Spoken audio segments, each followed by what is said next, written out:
بسم اللہ الرحمن الرحیم عن النعمان بن بشیر رضی اللہ تعالیٰ عنہ قال، حضرت نعمان بن بشیر رضی اللہ تعالیٰ عنہ سے روایت ہے، قال رسول اللہ صلی اللہ علیہ وسلم،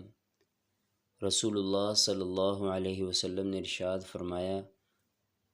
ان اہون اہل النار عذابا، دوزخیوں میں سب سے ہلکے عذاب والا وہ شخص ہوگا،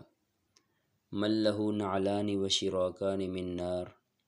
جس کے جوتے اور تسمے آگ کے ہوں گے، یغلی منہما دماغہ کما یغلی المرجل، ان کی گرمی سے اس کا دماغ اس طرح کھولے گا جس طرح چولہے پر ہنڈیا کھولتی ہے، ما یری ان احدا اشد منہ عذابا، وہ یہ سمجھے گا کہ کوئی شخص اس سے زیادہ سخت عذاب میں نہیں ہے، وَإِنَّهُ لَأَهْوَنُهُمْ عَذَابًا، حالانکہ وہ جہنمیوں میں سب سے ہلکے عذاب والا ہوگا۔ میرے محترم سامعین،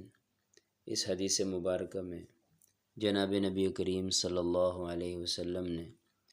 دوزخ کے عذاب کی شدت اور سختی کو بیان فرمایا ہے۔ اللہ تعالیٰ سے دعا ہے،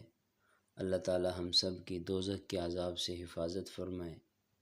اور ہر اس قول و عمل سے ہماری حفاظت فرمائے